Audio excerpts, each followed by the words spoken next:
dawn in the desert, a clear and chilly November morning. We are near the city of Buckeye, Arizona, where a caravan of cars is arriving, carrying volunteers. For the next several hours, they will comb this unforgiving landscape, looking for a young man who's been missing since June of 2021. His name, Daniel Robinson. And leading the search, not law enforcement, but Daniel's father, David. Where is everybody located? For 9 painful months, Robinson and his team of volunteers, people he now calls family, This is my family. have been desperately trying to find any trace of his son. He's a very bright, intelligent geologist. Anything that Daniel wanted to do, he would do it. He's born without a right hand, but he found ways to master anything that he wanted to do. You know, he's a geologist. Of course, Arizona is the ideal place. In June 2021, Daniel had just begun a job doing field work at a desert well site. He'd always kept in close touch with his family back home in South Carolina. But around this time, Daniel suddenly stopped calling. I tried to call his phone constantly. He wasn't answering. In fact, the whole family tried calling Daniel. Nothing. His sister in Arizona checked his apartment. No one there. I was worried. I didn't want to panic because I didn't want my children to panic, so that's when I decided to call the Buckeye Police Department. The Buckeye PD is a small one with barely more than 100 officers. Nevertheless, they began investigating by first checking the area where Daniel was reportedly working. Nothing turned up. 2 days later, David Robinson, desperate for answers, felt he had to take matters into his own hands. I just grabbed everything I had, threw it in my vehicle, and just started driving. And I made it here. I came straight through. Left South Carolina, came straight to Arizona. Some 45 hours later, David arrived in this daunting desert, exhausted, but in a panic. His son was out here somewhere, all alone, facing 3-digit heat, rattlesnakes, and not a soul or building in sight.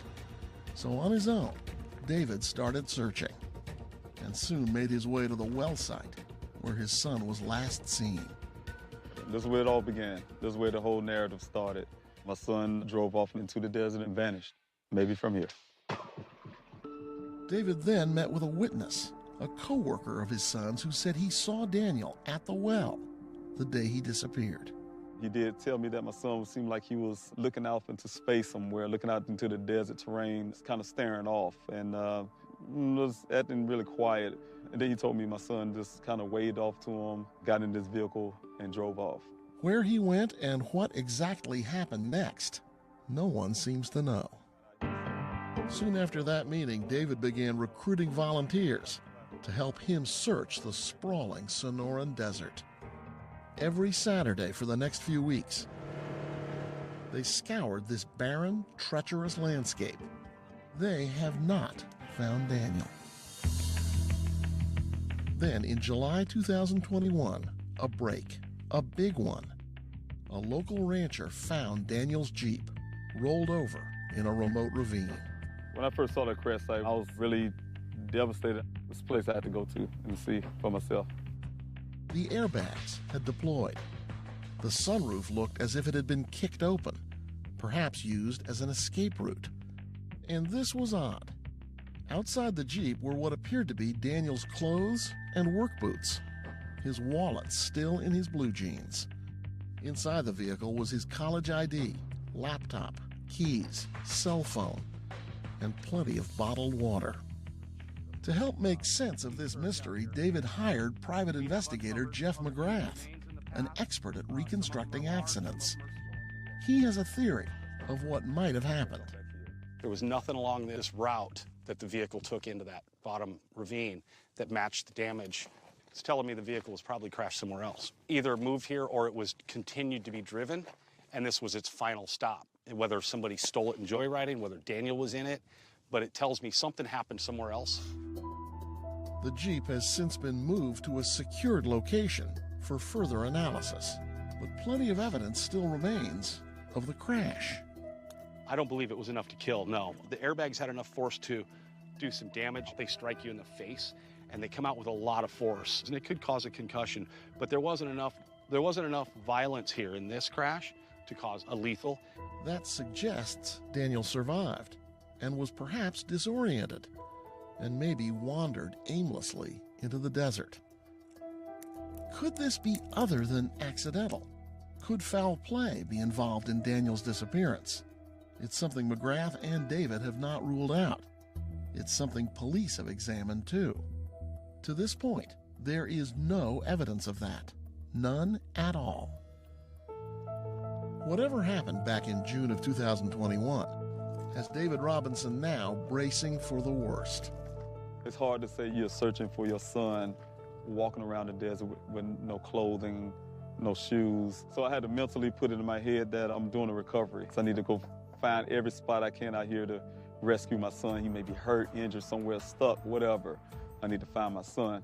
Yeah, I found something up here interesting. David is hoping to get more attention, help, and resources from the Buckeye PD, which says this is still an ongoing investigation, although so far not a criminal one.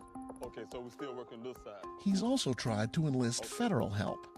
In the fall of 2021, the Buckeye PD briefed the FBI and asked for their assistance. The Bureau recently told us they're still assessing the case. So far, they have not gotten involved. So for now, David Robinson and his team of volunteers continue to search. I really have faith that somehow God can bless that he's alive somewhere, and I hope so. I am not stopping. He's my son. He's my responsibility. He's a fighter. He never give up on anything. I definitely won't give up on him.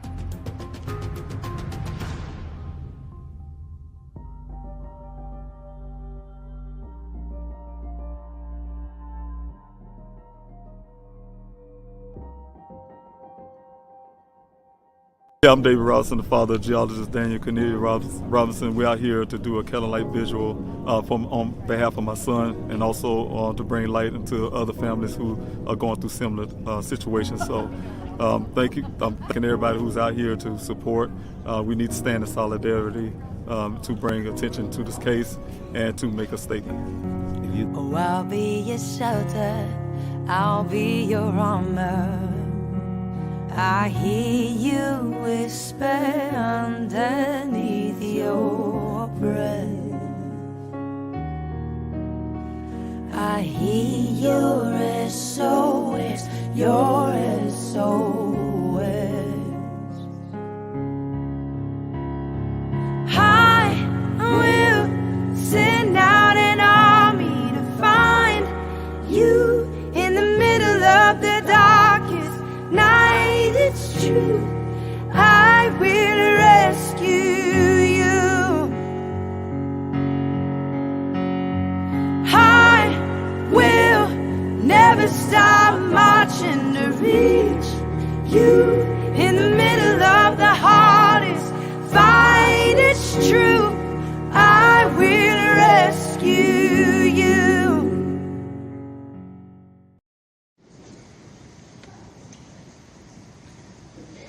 My name is Daniel Robinson. I attend AC Flora, and I'm planning to major in geology at College of Charleston. Good job.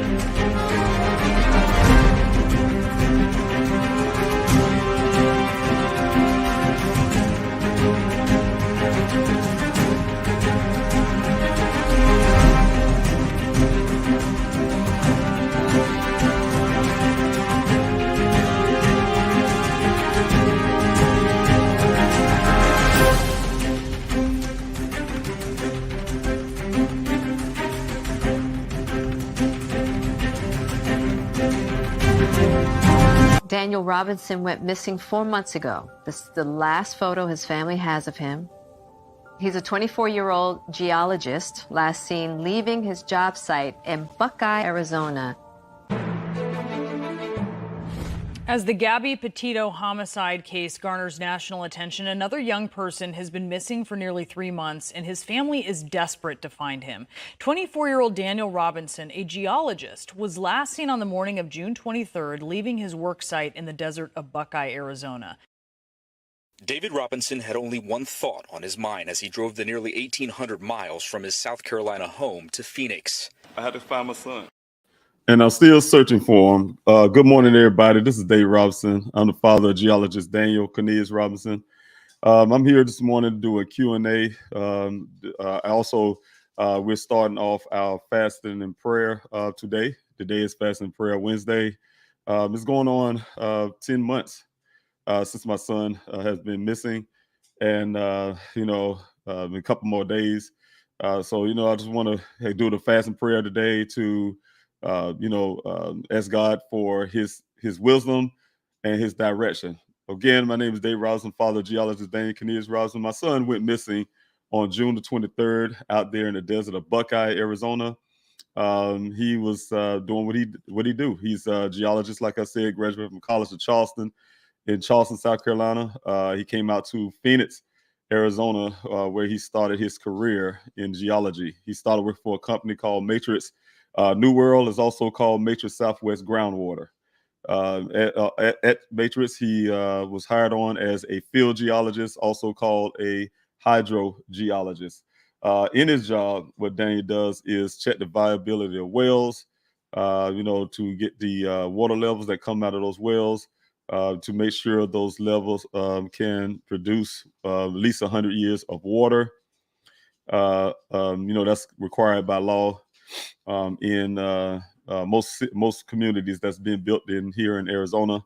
And so that's his job, to take care of that, and also to get the rock settlements and things like the minerals and things like that that's coming out of that well as they're drilling down in the ground, in the earth. He was out there on June 23rd, like I said, to do his job. He went to 2 well sites. He completed the first well site roughly around 7 in the morning. Then from that point, he headed up to Sun Valley Parkway, where he met a worker from a company called Weber out on the roadway. And on that roadway, that's when the story of what happened to my son's disappearance, that's where it started. The worker said that he met my son up there on that roadway. They drove in. They had a little brief conversation. He hopped in his vehicle. My son followed him into that well site. At the well site, they had a roughly 10-minute conversation there. With some concerns about the weather and things like that. It turned to my son, after asking to shut the site down and go back to Phoenix so he can rest. My son waved off to him and got in his vehicle, drove off, where he never was seen again. A little time after that, this worker said he got in his vehicle, wanted to see where Daniel was located. State left of the tracks left of his tracks. He said he knew it was his because it was raining that day and it washed away everybody's tracks. But he saw Daniel's. He followed his track into an area where he had to even go up on a hill. So there's some little details in between that, but for time's sake, I will skip some of those details. But I can tell you from that point on, my son, like I said, wasn't seen again.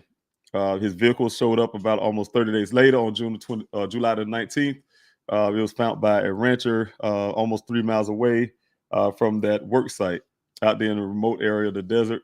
And it was down a 20-foot ravine. It was turned on to his side. And also everything that my son was wearing on his body, supposedly, his safety vest, all that was on the ground about 3 feet away from the vehicle in a pile, except for the safety vest was like another foot away from that pile of clothing. His boots, socks, everything was on the ground.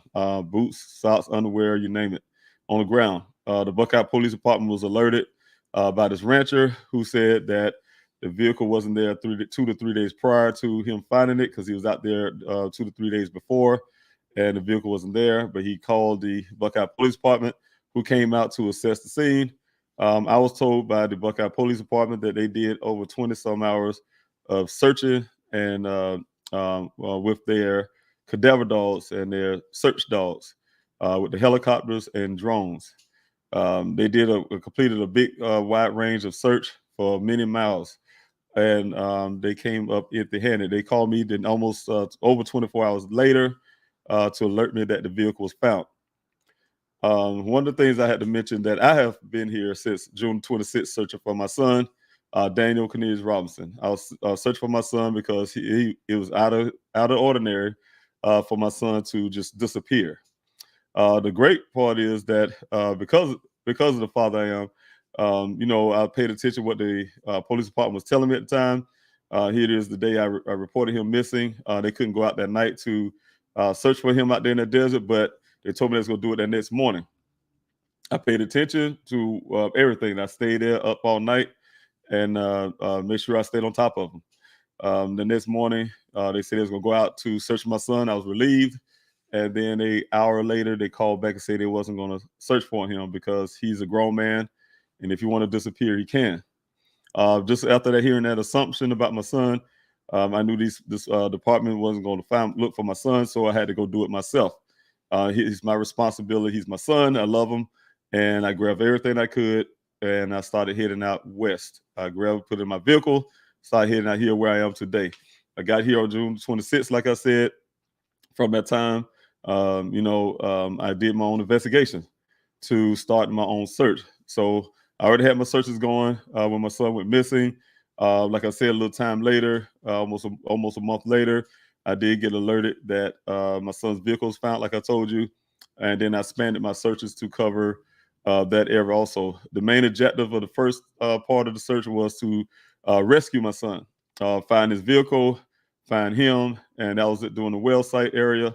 Then when the vehicle showed up, it was the same thing. Rescue. Go find my son and rescue him. Because, I've been learning a lot of everything I can about this desert. I found out about mines to washes to, you name it, the wildlife, you name it. I was doing a lot of research, a lot of studies in my hotel room, and to learn much as I can about the whole Arizona, the Sonoran Desert. And knowing have those knowledge, like I said, it was a rescue for my son. I had to be there to make sure I was there for him to rescue him. Nevertheless, after some length of time, of course, I had to downgrade my rescue efforts to a recovery effort, at this point. So very devastating for me and my family to go through this thing every day, all day. And for me to go out there in that desert, over and over again, it's like day one. Also, because I didn't know what happened to my son, I started a city search. City search consisted of going to the hospitals, mental health, to the homeless populations, to give out flyers, to bring out information to the public. That was also to elicit local news and also to get my son's case national, which I was able to succeed in all of those fronts. However, to this day, I need more awareness out there because there's many people that never heard about my son's case, and I continue to go out there and make sure that I can get his name out there, get some awareness. My city searches turned out to be a city distribution. I had some little issues and troubles with the homeless shelters who house thousands of homeless people. So I've expanded my searches to become a city distribution where I just distribute those flyers out amongst different areas. I send them out to different states to ordinary people. And to get those, I started also putting billboards up from the east side of Phoenix to the west out to Buckeye. Have other kind of campaigns when it comes to sharing my son's story. Because, like I said, I didn't know what happened to him out there in the desert. Some indication that there's a lot of foul play there. Other indication, because of not knowing those total details, I had to hope and assume that maybe my son got away. God bless my son, got away out of that situation somehow and escaped. And he's somewhere, or somebody have him catch her, or whatever the case may be. They need to get the word out there. So that's what I'm currently doing. So working on both fronts. That's as a father, I had to put an investigative hat on, search hat, and also still remain being a father. Thank you all for coming in this morning. Again, we have a Q&A this morning. Also, it's going to be the fasting and prayer. this morning. I was hoping I made it aware to a lot of people, but what we're doing this morning is what we did before. It was a fasting and prayer for Daniel. Hashtag prayer, fast and prayer for Daniel. You guys can share that on your social media pages. What I'm doing is we'll be doing the prayer to usher in the fast and the prayer for today. I don't ask anybody a certain length of time. When I was growing up, we did fast and the prayer from 6 a.m. to 6 in the evening. But in this case here, I'm not asking anybody to put their time limit on. That's between them and God, or whatever people want to do. But I do want us, if we can, join in together and do a fast and prayer today for some time. And my team and I, we'll be doing that. And we asking you all if you can join in, because I believe in fasting and prayer. I believe it's a strong tool.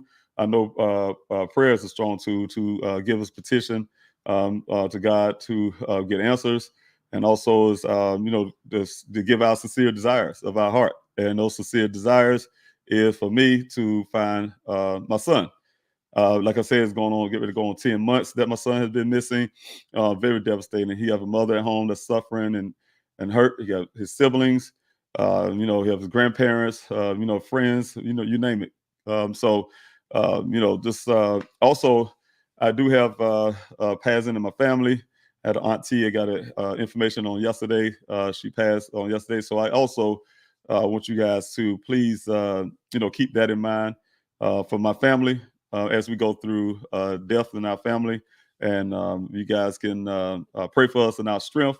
We do have our family right now at mourning, and it's a little rough. So rough on all kind of fronts like that. So if you guys can please also just keep in mind that our family need some prayer, and that we get through. Need some comfort. Have my cousin is her mother, my auntie, and want to pray for them also. And like I said, it's a powerful tool to have intercessions for other folks. We also praying for those families who also have loved ones that's missing. I just talked to one in Florida, her brother is missing, and I talked to some other families who have missing loved ones. And we'll pray for all of those who don't have a voice, to have a platform or anything to share their personal story.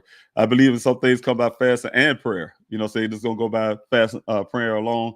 Sometimes you have to do things by fasting. Fasting helps you spiritually and make you a lot stronger. And so I want to make sure that. But I want to tell you, everybody, good morning this morning. Thank you, Elle, for being here this morning. Also, thank you, Stephanie, Kay, for being here. Thank you for the prayers. That's right, prayer for Daniel. Thank you, Rod, for being here, Rod the Creator, for being here this morning. Grand Rising to you. Also, thank you, Navy Girl, for being here, ex-Navy Girl. Thank you for being here this morning. Prayer for you also. Thank you so much. I appreciate you being here. Stephanie, Kate, thank you so much for South Carolina, for being here in my home state. I really appreciate you being here this morning. Thank you for Ever Curious for being here this morning, sharing your time here on this Q&A. Tea and wildflowers. Thank you so much for being here this morning. I'm gracious to have you on. Thank you, Rachel Arnold, for being here. That's right, fast and prayer for Daniel. If you guys can hashtag that, I really appreciate it. To get those algorithms going for that. Don't forget to like, share, and subscribe to the channel to help the algorithm here. Also, to get my son's story out, Father. That's what this whole channel is about. Get my son's story out, and also to help other families. In the future, I'm really working on the background to have some family on. And I'm waiting on one family already. She'll let me know when she's ready to come on this Q&A to share her story, her family story, and also for any other families who have missed a loved one. So thank you, Rachel, for that. Thank you, Latoya. Thank you for being here. You put a smile on my face. I really appreciate you for being here, fast and prayer. I really appreciate it. We will have that. I'll tell your family hello, and I love them. Thank you for being here this morning. Like I said, you put a smile on my face every time I see you. You know how I love you and your family. Thank you so much. Also, thank you, Shauna, part of the A-team. I really appreciate you being here this morning, being on the comment section here. So everything else you do in the background and being there for me and my family, I really appreciate it. God bless you. All right. Thank you again, Stephanie K. Thank you so much for spreading the word about my son. I really appreciate you taking your time to be here again on this Q&A. Thank you, Just a Soul Sister. Thank you this morning. I really appreciate you being here, my best friend. So I really thank you so much for being here this morning to watch this Q&A and everything you do also in the background. So I really appreciate you for being here. Thank you so much. Talk to you later. Also, thank you, Gina, for being here this morning and sharing your time with us and all the hard work you do, passing out the flyers to coming out to the searches. I really appreciate all your work. I really appreciate that. Thank you so again, Just the Soul Sister. Thank you so much. Thank you, Lois Strickland, for being here this morning from North Carolina. Thank you. That's right. Hashtag pray and fast and pray for Daniel. So if you guys are fast and prayer for Daniel, I really appreciate it. You guys put the hashtag fast and prayer for Daniel. And also Mr. Q. Thank you, Mr. Q, for being here this morning. Good morning to you. I really appreciate all the hard work you do in the background, getting those answers and things like that. So I really appreciate what you do. And thank you for taking your time out to be here with me on this morning for this Q&A and also for this moment of fast and prayer. So thank you, Nancy, for being here this morning. Thank you again from Facebook. Thank you, D-Love, for being here this morning. I really appreciate you being here this morning. Thank you, Nicole. Good morning to you. Thank you for taking your time out from Facebook to be here. Again, Rachel Arnold, thank you for being here. Pamela Dabbs, thank you so much for being here this morning.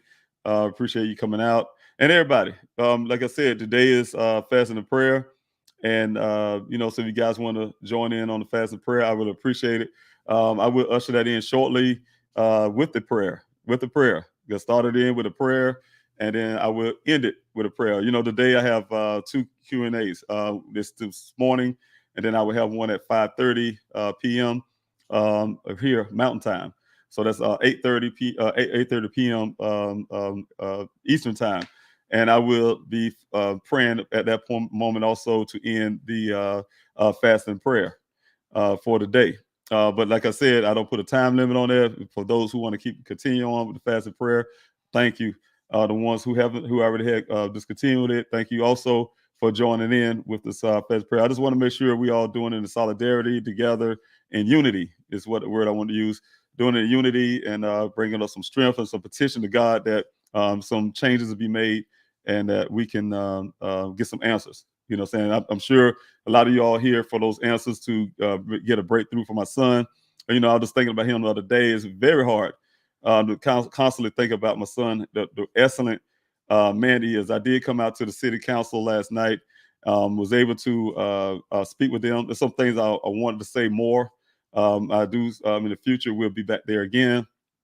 More things I wanted to say, but at the time, like I said, I have got some news about my family and also the fact that they only give you 3 minutes to speak. So you know what? But the whole point is I'm glad to have been there last night to let them know I'm here.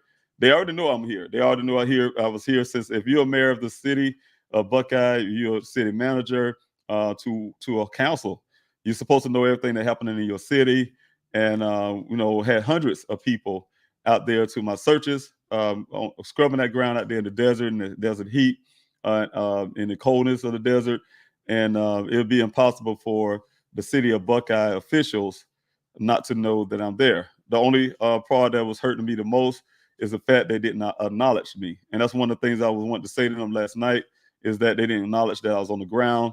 Though my searches have been conducted over 30-some weeks of searches. We did over 20,000 acres of land out there. And also my searchers have recovered human remains out there in their city and other items that would suggest that crimes and all kinds of things happen out there in their city, in their jurisdiction. And I have not one time gotten a phone call or acknowledgement that I'm here in Buckeye conducting these type searches. So I want to make sure they publicly in front of them know that they cannot deny the fact they didn't know I was out there in that desert with all these volunteers and all these people that's helping, all the citizens of Buckeye and people abroad donated their monies to, just doing everything you guys can to help me find my son. So they would realize that, and they need to know that. They didn't know it already, but I want to make sure they couldn't deny it. So it was really good to be out there last night. Sometimes you have to get out there on the ground and make sure you get some things accomplished, and that's my aim. My aim is to find my son at every front, get justice for my son. His honor, put honor to his name. There's some naysayers out there who have some suggestions about my son that is not very well written. Sometimes people look for ways out of things and go out and say all kind of stuff. They'll abandon their own research just to have a name for themselves. So we got a Tub 883. Thank you for being here this morning. Thank you, Rachel Arno, again, for being here this morning. Carolyn, thank you for being here this morning. I really appreciate it. And I believe I said it already, D-Love, but thank you again for being here this morning. Also, Kathy, thank you for being here. Known you a long time. Thank you for being here this morning for YouTube. I appreciate it, Shauna, for being here. One of the 18 members, I really appreciate it. You being here to help out as a moderator. Thank you, Sophia, being here. Take your time as a moderator also, and also a team member. I really appreciate you being here this morning. And you have the hashtag Fast and Prayer for Daniel. Fast and Prayer for Daniel. Thank you so much for putting that out for everybody to see. Thank you, Lisa, for being here. Thank you for your prayers. I really appreciate it. And thank you for the positive vibes. We really need that out here, and we will. And I really thank you. I did speak to EchoSearch. For those who didn't know, I spoke to EchoSearch a lot of times back in last year. I did speak to a Dave Rader, I believe his name was, and he told me that my son's case didn't fit their profile, so they wasn't able to help me in my son's case out there in the desert. So I was able to get a referral from him. He gave me a referral to a different nonprofit who specializes in drones. And but since then, I did speak to that one nonprofit who was unable to show up the day that they said it's going to come out. They was unable to show up because some of the workers, I was told, didn't show up. So I have yet to hear back from them. But yeah, I did reach out to anybody who was asking about EchoSearch. I reached out to them many times, and I finally got in touch with a Dave Rader. So really thank you for also putting that out. I really appreciate it. Lisa, like I said, coming in for Facebook. Thank you for Jennifer Cooley. Thank you so much for being here this morning. Out here on this Q&A. Stephanie, thank you for being here this morning. Paige, thank you for being here this morning. I really appreciate you taking your time to coming out right here for through Facebook to be a part of this Q&A this morning. And also, you guys, thank you first of all, Gwen, for being here. Really appreciate all your hard work and everything you do for me in the background. I love you and thank you so much. Don't forget to hit that like, share, subscribe. Like I said, we help the algorithms, and you guys, if you go ahead and do that, it's very helpful. I really appreciate it. Thank you so much, Oklahoma, for being here this morning, being part of the Q&A and joining in with this fast and prayer session. I really thank you, Frida, for being here this morning. So if I miss you guys, if you guys have any questions, please don't hesitate to ask those questions. That's what I'm here for, the Q&A. But in a minute, I will be starting this fast and prayer for Daniel in prayer. So please continue to share Daniel's story. Thank you, this family. Yes, we very much appreciate it if you guys can do that. We constantly need those prayers. So I do have one question here, and I will start right here with the questioning. But I want to first go ahead and start the prayer, so we can go ahead and go into the fast and the prayer this morning. And I want you all to, if you can, pray with me. What I'm trying to do is ask God for answers. Ask Him for answers and guidance, and everything I need and all the tools that I need to find my son. It's been, like I said, going on 10 months, and I need that. So I want to go in for it now. Heavenly Father, I thank you, Heavenly Father, for this day. Thank you for life, health, and strength. I thank you, God, for being the God that you are. You sitting there, Lord, and watch over us, keeping us from seen and unseen dangers.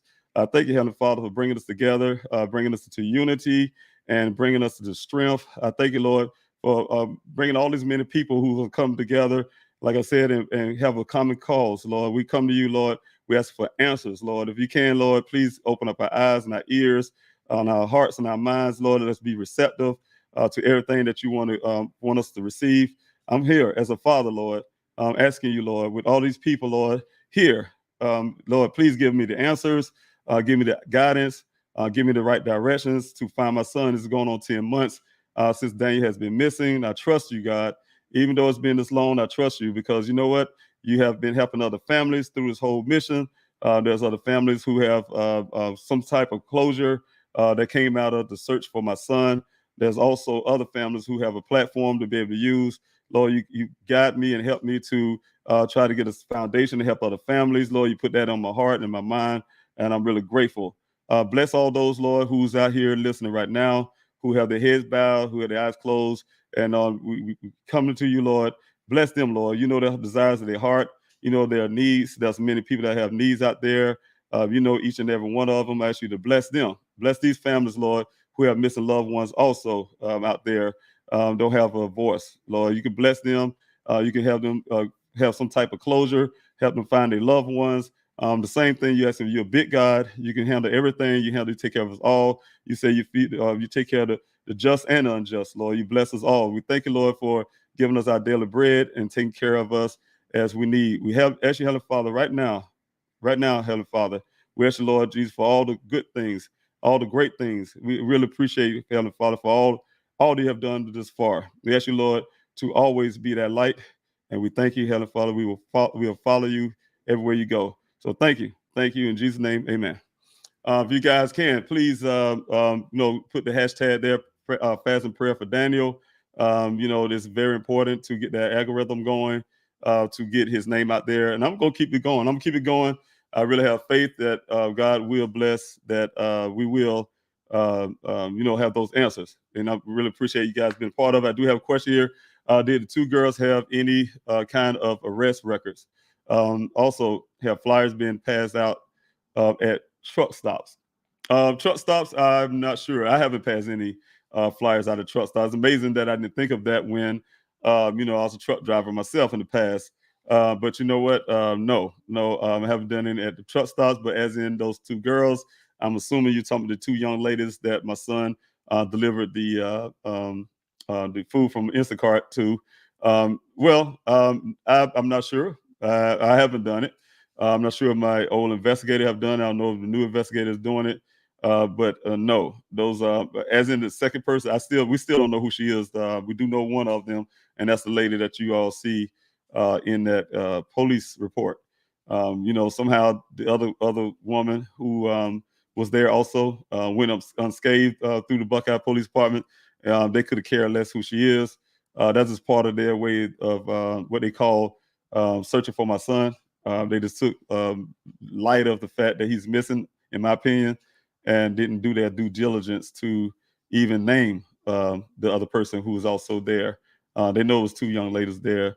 We've yet to even know who this other person is. Even as me as a family member, you as the public, you don't even hear a thing mentioned in their report about the second young lady testimony or what she know involving my son's disappearance or anything like that. These are the people that my son have seen lastly in the upcoming days. So, and why they made it to the report, a lot of other people who saw my son the last couple of days, and also the fact that I talked to my son for 2 hours, didn't make it in that report, is beyond me. So, again, I do not know the answers to that one, as in the girl's arrest record. I'm not sure.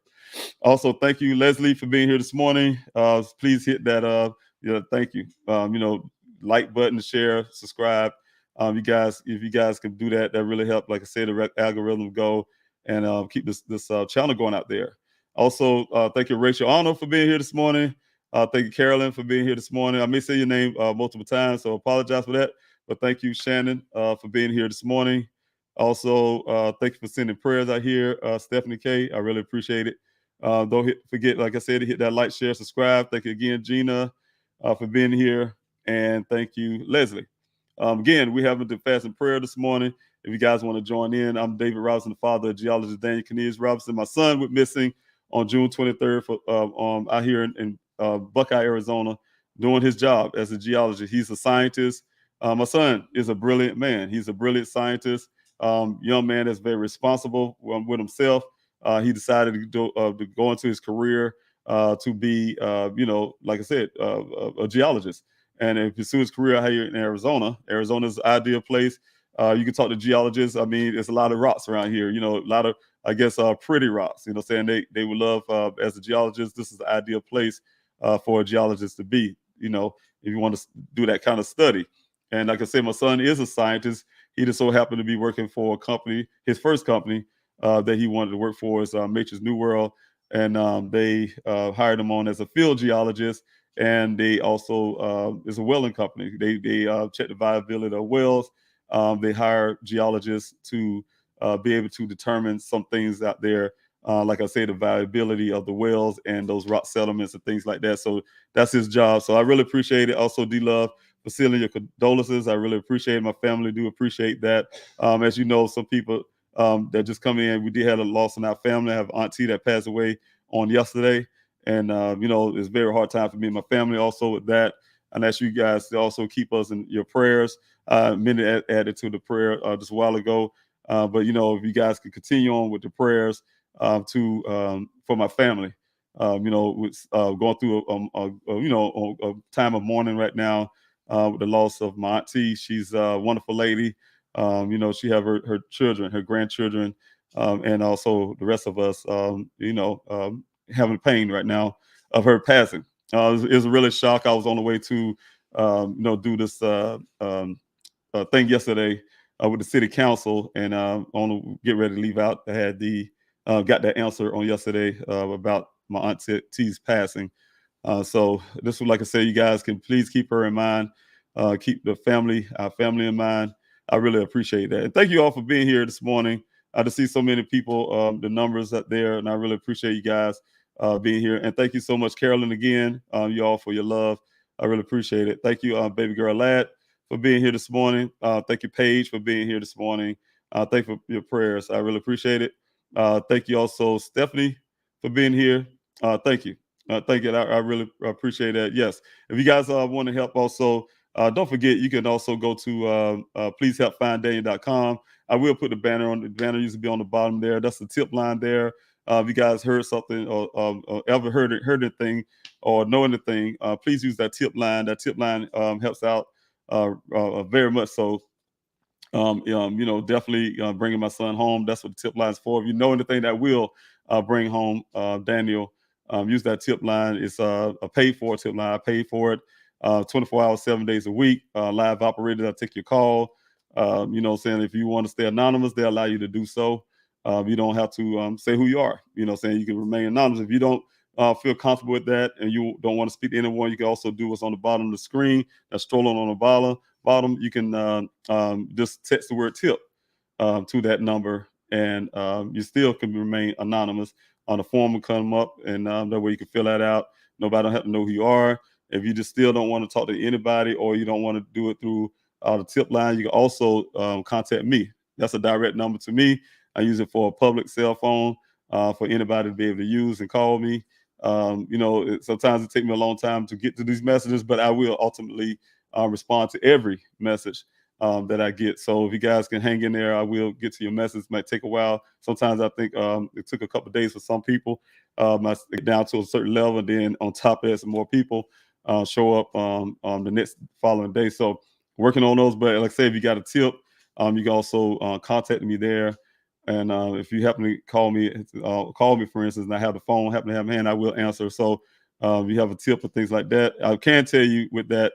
If you just want to give some kind of advice, or you want to, just say whatever you want to say to me, that's the number, can use that. But I can tell you, like, again, you won't remain anonymous unless you use some type of burner phone or something. Other than that, I can't provide, to being anonymous there. But any other way, all the ways you can help Stephanie and everybody is to go to pleasehelpfinddaniel.com, and you can find the volunteer and other ways tab is right there on the bottom of the screen there. And you can fill out the form there and give your skill sets and everything like that, because we are using those skill sets for the upcoming foundation that I'm trying to get off the ground here.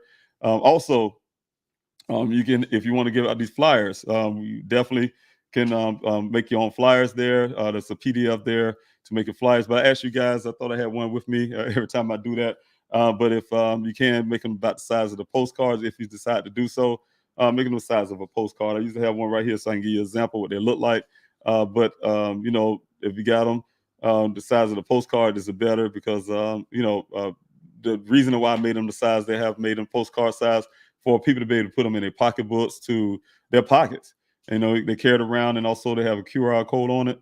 And with the QR code, hey, you showing somebody that flyer, they can use their phones and get information immediately about my son's case. So thank you for that part there. Like I said, if you want to find out more information, just go to pleasehelpfinddaniel.com. How you guys can help, in other words. So other ways. It's different ways you can help. So please remember that and keep that in mind. And thank you, Stephanie, for asking that question. I really appreciate it again, like I said, for you being here. D-Love, thank you for being here. Lakeisha Douglas, again, thank you for being here this morning and all the hard work you do with those flyers. I really appreciate it again. Thank you, Pamela. Put that hashtag up there, fast and prayers with Daniel. If you guys want to join in today, that's what we're doing, is the fast and the prayer. Thank you, Stephanie, again, for being here from Greenville. You want to join in on the fast and prayer today? We will be doing it. I don't have a time limit for you guys when you can need to stop, but we did start it already. I just ushered in a prayer for those who just came in to start this fast and prayer for the day. My goal is to, I'm petitioning God, and if you guys can join in with me, I'm petitioning God to give me all the answers I need, put me in the right place at the right time, to find out information about my son. Whatever's in the dark about my son will come out to the light, and God would manifest that openly. When I say openly, everybody would know. And so I'm asking him to be able to give us all the answers. Everybody who have interest in my son's case, who's here right now, want to have some of those answers, that we get those answers that we need about my son, and also that my son can come home to us, his family, and put some rest to that. But also for other families who's out there who have missing loved ones, and who need the same thing. We ask for God to bless them to have those answers and stuff like that open to them. Like I said, he's a everybody's God. Saying he can do everything. So I know he's out there to help other families also as well. Saying we receive not because we ask not. So we got to always ask. Go to God. You have to ask, and if you want anything, you have to ask. Thank you, Shauna, again, for being here this morning, the moderator, and also part of the A team. I really appreciate it. And also thank you, Ardana. If I say your name incorrectly, I apologize. Thank you for coming in from Germany.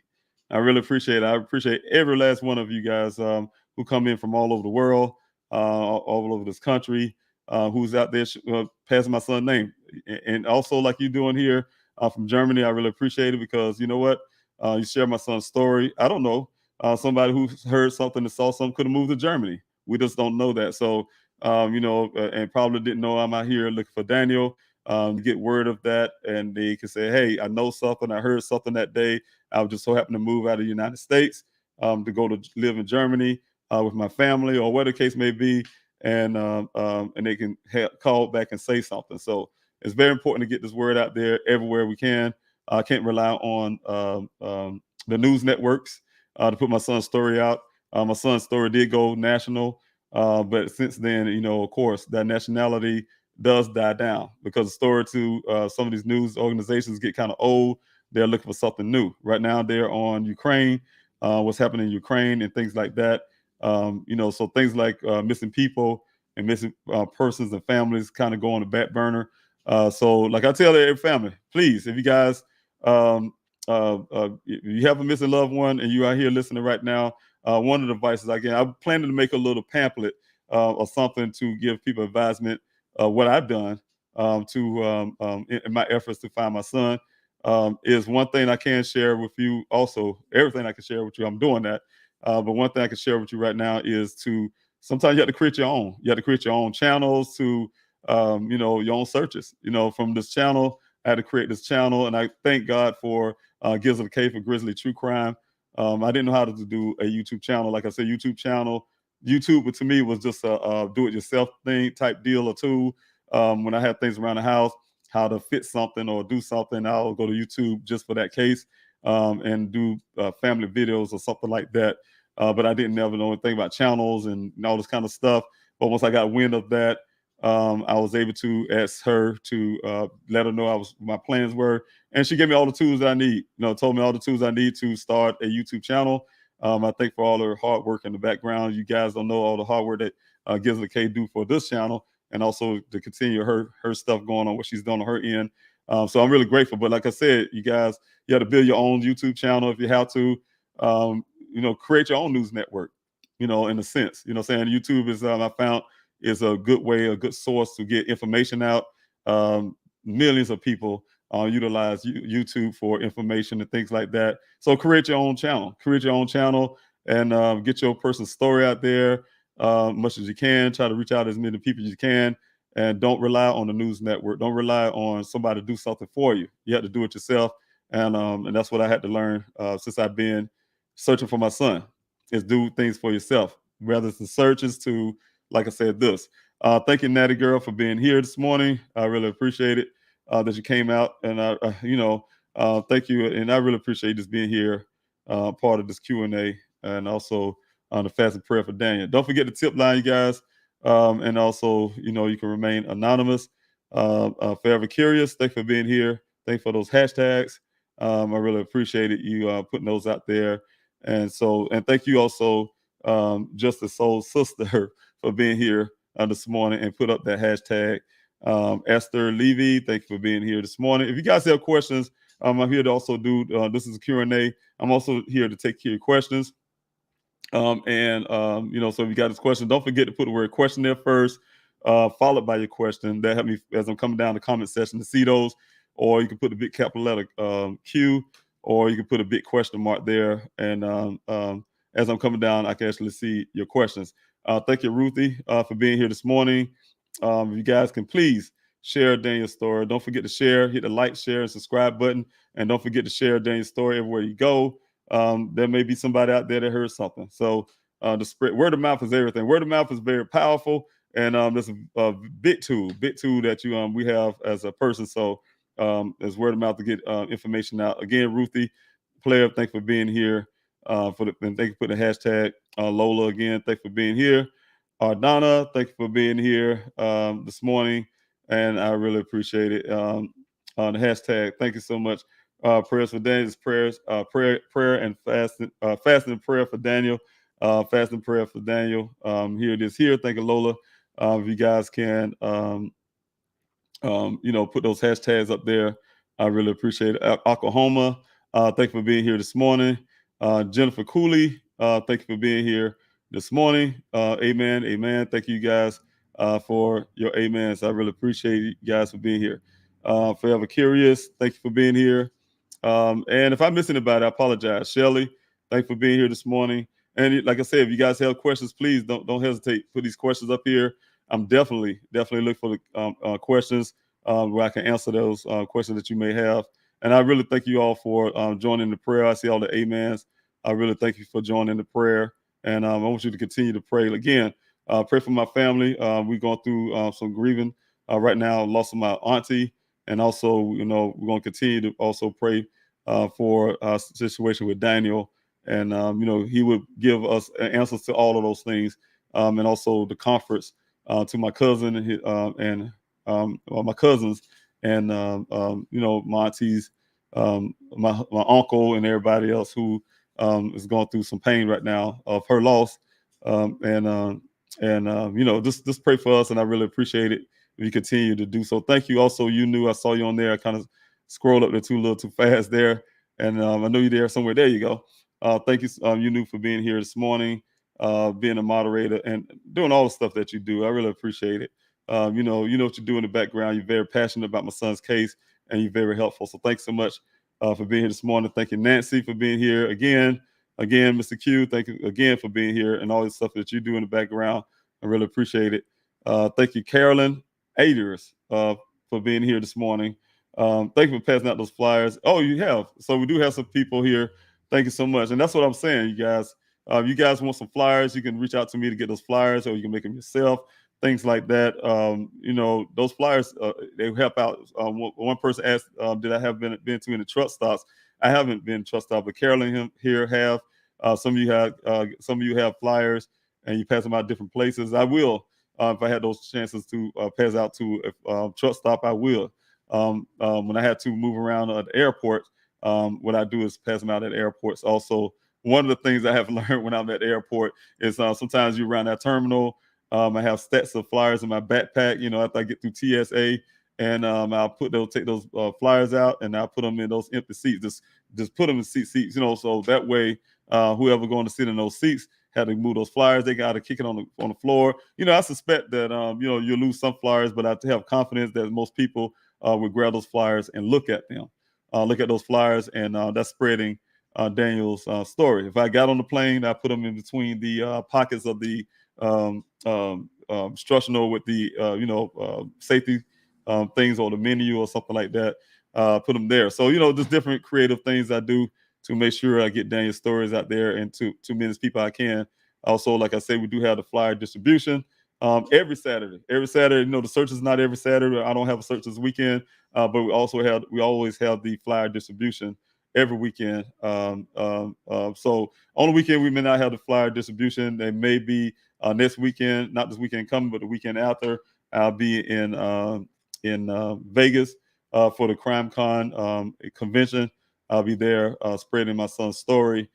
So you guys, I made some decisions about that. If somebody was to take my place, hopefully I can get my daughter to do it for me or something like that. But just be aware of that, that change. And if you see a change, it'll be on the pleasehelpfinddaniel.com, where I will have those changes there. So I do have a meeting with my team. But again, you guys with the flyers, also I want to tell you, here's a flyer here. I always have the orientation on the cameras here, but this is flyer size. This is the size of a postcard. That's why I can fit in my hand so well. And what I do is made them that way on purpose. Like I said, for somebody to be able to put in their pocketbook or in their pocket. It can actually fit in your pocket. A postcard can fit in your pocket. And so I keep it a postcard size. Also, it had a QR code here. Like I said, you talk to somebody, hey, they can take their phone and they use that QR code and get the information. So that's it. On the back of it, of course, is the reward there. The information there with the tip line on the bottom. On the side here, of course, they have all the information there. Also, you got the pleasehelpfinddaniel.com. You got Twitter page there. You got Instagram and Facebook. You have also, the tip line, like I said, on this side here, and a little part of what happened. You know what I'm saying? So in the picture in the background, the overlay of Daniel and also the vehicle, the way it was found out there in that ravine out there in Father and Desert. So if you guys can. If you go to pleasehelpfinddaniel.com and you create those flyers yourself, excuse me, those are some of the ways you can help. So I really appreciate it. All right. Also, don't forget to hit a like, share, subscribe button. Like, again, it helps the algorithm go. And thank you, Barbara, for being here this morning. Barbara Kennedy, sending loves and prayers from Charleston, South Carolina. Thank you from all the way Charleston. My son and my twin daughters graduated from the College of Charleston in Charleston, South Carolina. Very good school. I'm not sure if you're a person that probably at the school or not, but you're in Charleston, South Carolina. Thank you again for being part of this Q&A. Thank you, Denise Crawford, for being here this morning. And thank you for the extra prayers. Like I said, you guys, we need those prayers. I believe in prayers. Prayers is a very powerful tool. I don't take prayer for granted. The Bible said that we should always pray and not faint. So definitely we keep prayers in our heart and our mind for many things, not just for Daniel. This thing is bigger than Daniel and my family. It's for many other families also. So we can't forget about other people's family, along with praying for my family situation. Don't forget about other people. I haven't forgotten about you all too. You guys have your own desires and things that you need answers to and things. And I pray that God give you those clarities also in your life. Thank you, She-Rose Nation, for being here this morning. I really appreciate you coming out again to be part of the Q&A. If you guys have any questions, please don't hesitate to ask those questions. Donna, thank you again, and I really appreciate it. Thank you so much. Yes, the family's going through, and I will be dealing with my family once I get off of here. I'll be checking on my cousins and my uncle. Thank you. Also, GM McGee, good morning. I really appreciate it. Thank you so much for that. God bless you. Also, you knew. Thank you so much. If you hear something, say something, please. Y'all remember, just if you hear something, say something, or remember something, please use that tip line. Like I say, you can stay anonymous if you like, or you can just text the word tip to that same number, and you can do the same thing. So I really appreciate it. Thank you again, Ruthie, for that special prayer you're putting out. Thank you, Gwen, for putting us up. Multiple ways you can help. Please donate and sign the petition. You can go to pleasehelpfinddaniel.com to find out all those different ways that you can help in this efforts. OG Jitterbug, thank you for being here. I really appreciate it. Thank you so much for your prayer. Thank you. I really appreciate my family. Do appreciate that. Thank you, Lois Strickland, for being here. And, I can see that this morning we don't have too many questions this morning. But you know what? Thank you guys for being here. Being a part of this YouTube channel. I will be talking a little bit more about things I'm doing, the efforts I'm doing to help find my son. But first, I do have one question from Forever Curious. Did the Weber worker report to anyone he thought Daniel had gone missing? So sorry to hear. So sorry. His version of events makes no sense. Well, I have two stories from the Buckeye Police Department. I first heard it from them. I only could go by what he told me personally. But the stories I heard from them was one part was saying that the matrix called him about my son, was inquiring where he was at. And also the second part was that he took it upon himself after not seeing my son come back, went to go look for my son. He just told me that, if he know the mannerism of my son, he would have known something was wrong, this type deal he was talking. And he said he just went out to go search for Daniel. So as him telling somebody, I really not know. I haven't have his phone or whatever, who he called or anything like that. But I know he didn't call Daniel, excuse me, you guys. One of the things I know that I would have done personally, if I'm really concerned about a person who I think is missing, the first thing I would do is to go out and make a phone call. He and my son supposedly had communicated. My son supposedly had communicated with him to find out the directions, how to even get to the place, let alone to follow him, so he could follow him down the area. So one thing would say, hey, this is the first time he said out of his own mouth, the first time they ever met. They never met each other before. I heard it from the company. My son ain't never met him before, never been out there to that well ever before. First time ever been out there, and don't know the area. So the first thing I would have done as a person who's really concerned like that, to the point where I drive left of the tracks and didn't want to disturb it and knew the police would come looking and this thing would become national and all that stuff. First thing I would have did, if I was that concerned, I would have been calling. I would have called, hey, look, man, where are you? Are you okay? That type deal. One thing I can say, he called late that evening for whatever reason, after the fact. You know what I'm saying? He called late that evening to, I don't know. I don't know what the phone call was all about, but he did call late that evening after the fact. So I don't know the purpose of that, but the whole point is, the first thing that would indication to me at 9 o'clock in the morning, somebody you think is missing and you went to go look for them, that's the first thing you do is call and see if you get in contact with them. Then they don't answer the phone. That would alert me. Say, hey, something is more a little bit deeper than that. Let me go make sure he made it out of here, or whatever the case may be. I can see that happening. So thank you for your question. Thank you for ever curious for your question. I love questions. You guys have them. Please don't hesitate again, like I said, to ask those questions. Thank you for the fast and prayer today. You guys join in, me and the team doing the fasting and prayer. I really appreciate it. We actually need it. The families need it. I need it. And I really appreciate you guys joining in with me and my team to do this fast and prayer.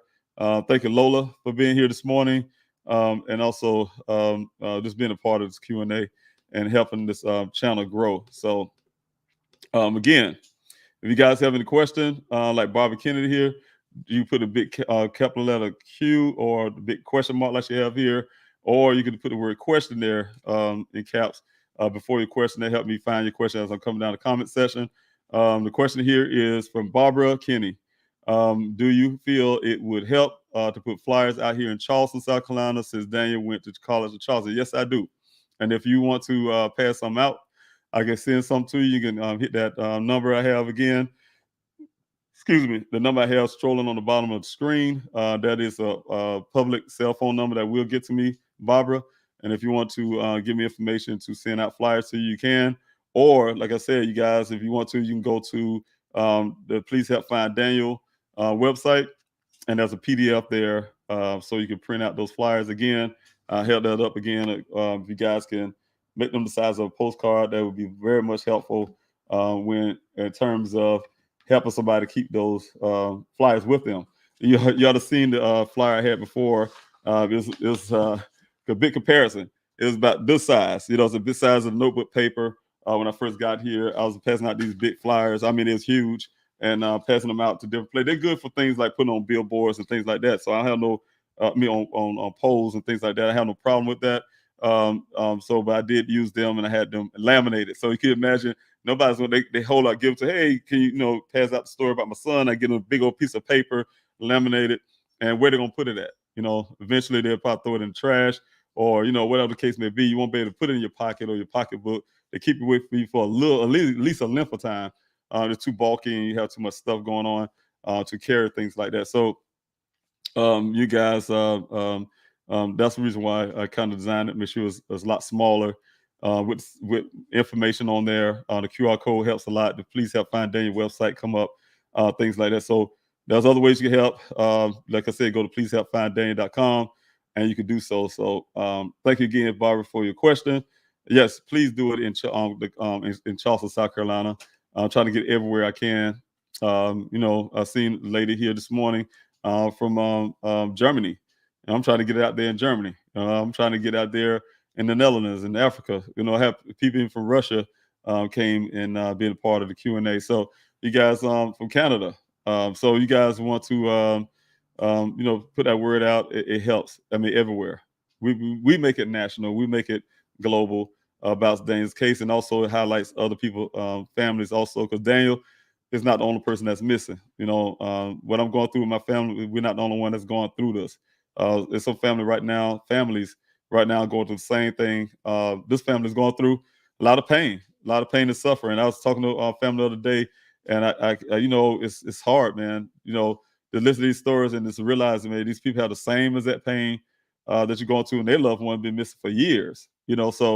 But it's a scary thought. So it's like I said, it's going on 10 months. The Daniel have been missing so far. I just pray to God that it don't be 10 years that my son have been missing. You have some guy, he's out here searching for his son for 20 years, and it can happen. And so we want to pray for those families too. Thank you, Laughing Hawk, for being here this morning, and thank you for hitting us up from Philly. I have an aunt who's out that way, so I really appreciate it for you coming out from Philadelphia to be a part of this Q&A. Thank you so much. Carolyn, thank you for being here. How you doing, Carolyn? Thank you so much for everything you do out there. I really appreciate you for being out there, helping us out in searches and things like that. And you do have a question: did the city give you any feedback? When I went to the city council last night, one of the things was they only give you 3 minutes to speak. That's one thing. So you don't have much time to say anything. So 3 minutes go by really fast, believe it or not. So you don't have much time to say anything. But I tried to make sure I craft what I could. I had pretty much a lot of thoughts that I wanted to say. Didn't get those things out, like I said, because of the death of my family. That kind of had me feeling a certain way at the time. So I wasn't able to get all the things I really wanted to say out there. But I will be back again. I will be back at the city council, but they're not allowed to, by their law, to comment on a public comment. So if it's an agenda issue that's on their books for their agenda, then they can respond. But the whole purpose I was there is not to totally get anything. They can't do nothing for me sitting behind there. I don't like words. I need those words because for the sake, like I said, they have not even reached out to me to say, hello, Mr. Robinson. We know that you're here. Thank you for helping us find these human remains out there. To whatever they have to say to me, they haven't done that.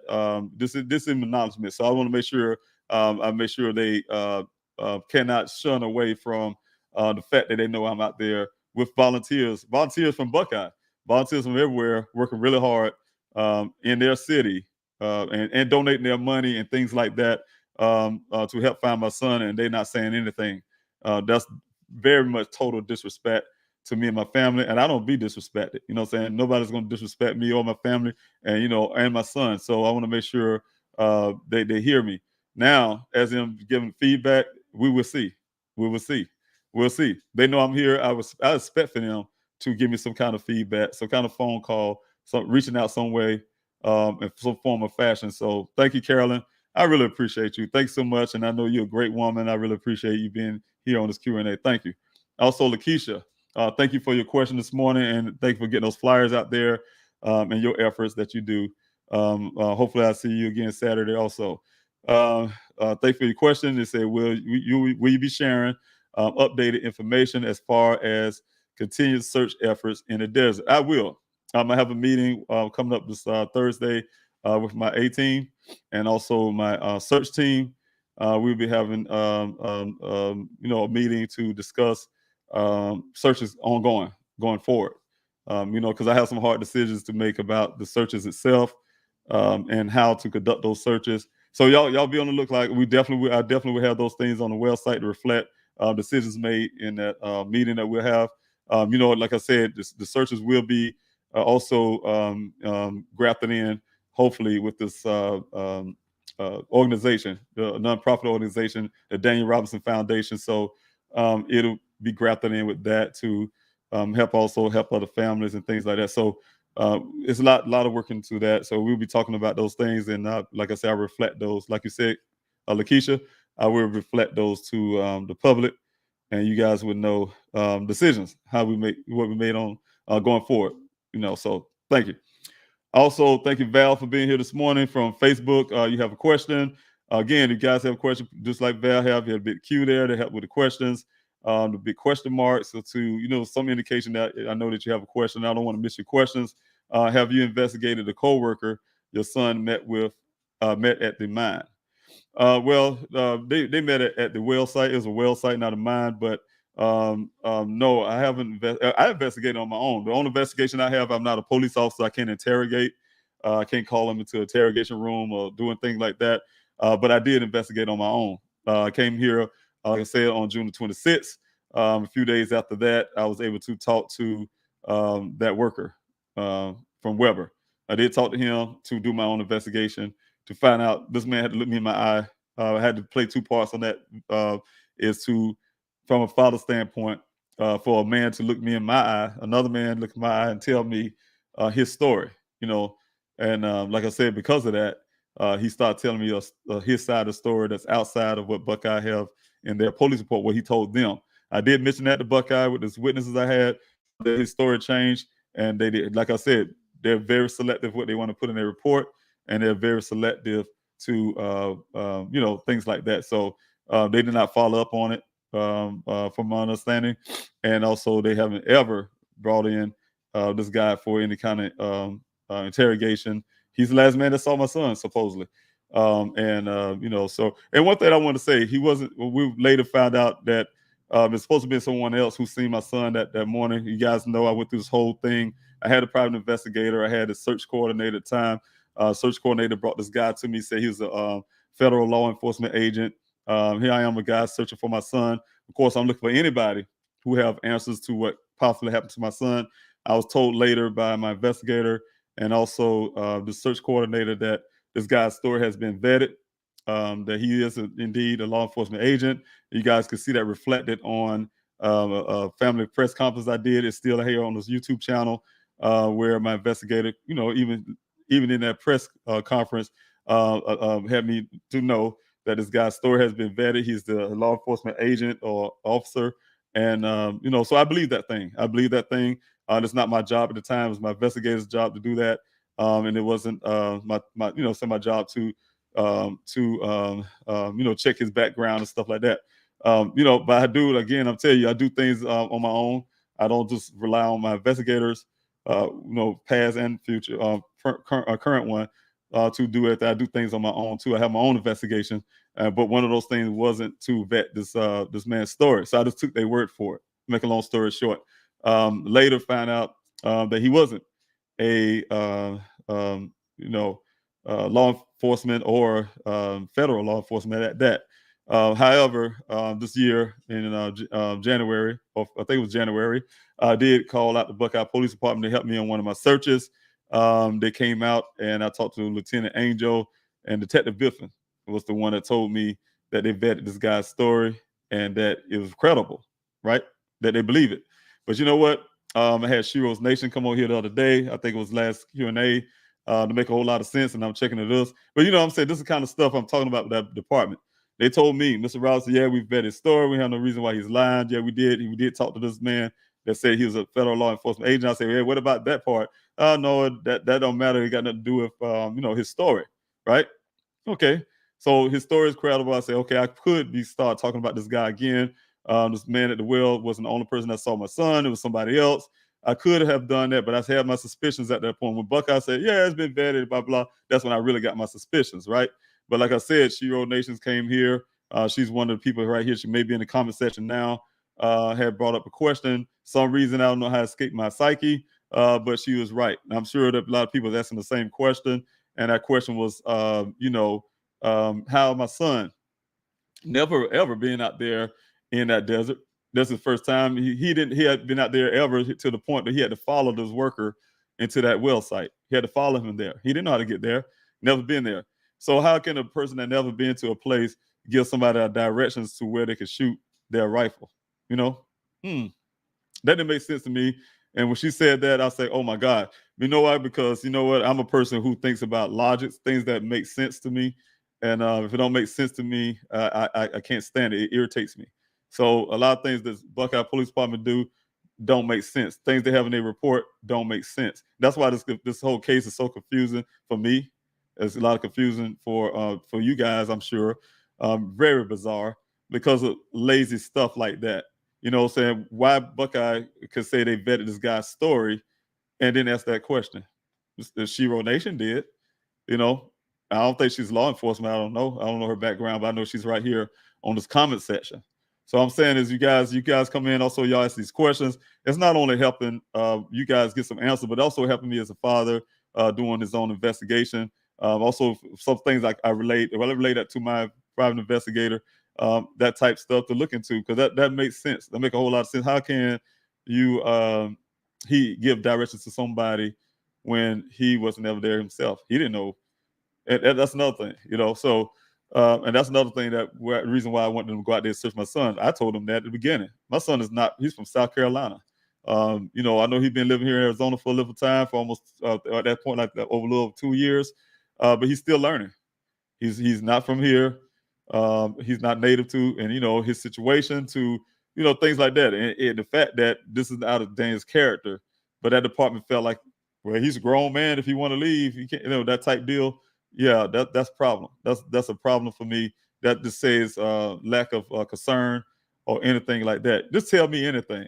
Hey, yeah, we had a Phoenix Airborne Firebird Air. Oh, we had. They told me after this vehicle was found by that rancher, they had helicopters and drones and cadaver dogs with ass and search dogs and tracking dogs and he told me, man, Mr. Robinson, we had a man hanging out the helicopters, leaning out, looking on the ground, doing some deep dive, searching on the ground. And you can hold your hand up in the air like this and touch the bottom helicopter, which flying so low on the ground, searching for your son. I mean, this ludicrous and belittling me. I'm a grown man. First of all, I'm a grown man, and you know, those guys going to respect me. I don't care what you got. You got a badge, a gun, and a blue shirt or whatever color shirt you got on. I'm a man just as much as they are, and nobody just going to just straight up disrespect me. You know, the biggest thing is, you know, to say anything to me as a father or as a man. You know, I don't tolerate things like that. I'm just not that guy. However, you know, you get things past me sometimes. Of course, my son is missing. I'm not going to always think logically at the time. You know, just hearing a story about you guys searching for my son, or you telling me my son joined a monastery and become a monk or something. Yeah, those things you can get away from it for a minute, you know what I'm saying? Because of course I'm missing a son and those things are heavily on my mind, and you slide that kind of slide talk and funny thing you think is funny. I'm sure you go in the background probably laughing about it, but you know what? Yeah, nobody's going to disrespect me in that form of fashion. But also thank you, ex-Navy girl 81 for your question. If you guys have questions, please do like her. Also, if you have questions, you can put the question marks there, the big Q like Val did, or the big word question there, followed by your question. You can get those. Question here: was there any cameras in the area of where that lady lived? Well, I do not know that one either. I don't know that one either. I don't even know where the lady lived. So I do have. Well, I won't say I don't have the information if I want to know. Of course, I have an unredacted report. And, you know, with that report, you guys can always remember, I'm going to give y'all some little facts there also as y'all can go along to have those facts.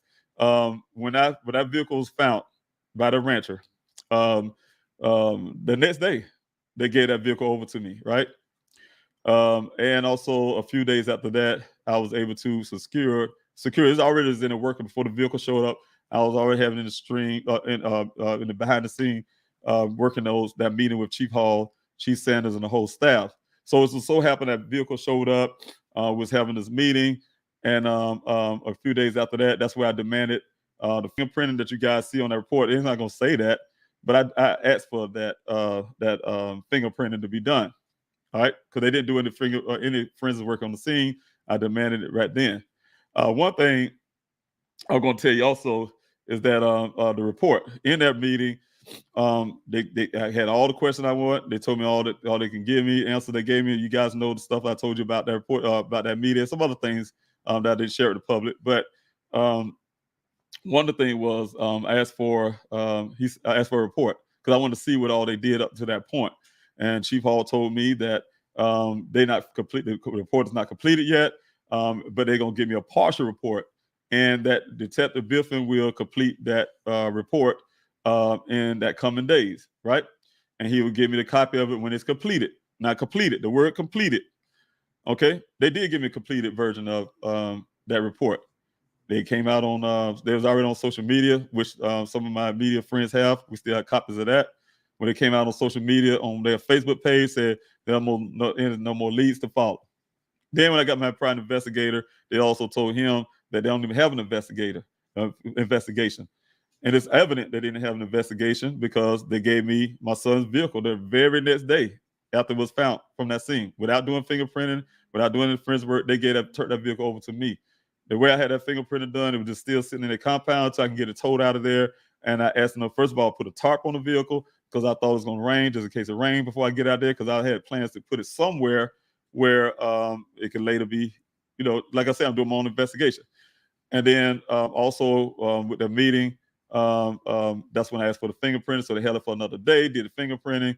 And then after that, we had the vehicle moved. What I'm saying is, you guys, that report was completed, was done until, you know, I'm still looking for my son. That wasn't end the story for me. That was end the story for the Buckeye Police Department. That I was gonna grab my son things, everything they gave me, all this things marked for safekeeping and evidence bad, marked for safekeeping for me to go back to Columbia, South Carolina, and just I guess, all right, I can't find my son. Thank you guys for helping me. I'm grabbing his things and I'm going. I don't know if that's what they wanted me to do, but it didn't happen. I was still out there pushing really hard to get answers for my son. Of course, the Petito case thing happened. The thing became national. People started knocking on the Buckeye Police Department doors, and then all of a sudden they saying they have some type of investigation, right? That's after hard work. And I'm telling you, you guys are champion to that story because I've been pushing out there for you guys to share Daniel's story, knock on the Buckeye Police Department's door. Y'all signed that petition. Y'all been doing those things, and lo and behold, I mean, look what happened. They started doing things, what I call is a photo op. Putting little pictures up. They sitting at they call it a well. They still call it a well. And look at we checking this well. That's not even a well. That's how you know they didn't do their due diligence. They don't care. There's a photo op because it's a mine, but they call it a well. I found out later that is a mine. And not only that, we already searched that so-called well at the time. We thought it was a well too. Months before, we couldn't get in there. When I say search, we searched around it. We tried to look in there. We couldn't see. We didn't do a thorough search, and I can be honest with that. I just didn't have the equipment or tools or anything like that to actually see that it was a mine or get that wood removed at the time. So we're saving that for a later time. But they did go there and they still called it a well when it's actually indeed a mine.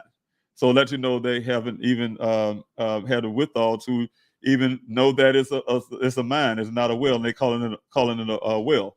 So it's that kind of stuff, you guys, that I see was going on here. But thank you, ex-Navy girl, for your question. No, I do not know of any cameras in her neighborhood or around her residence or stuff like that. So, all right, Laughing Halt, thank you for being here this morning. On this Q&A, I do have a question again from Stephanie. Kay, thank you for being here this morning and to give you a question on this Q&A.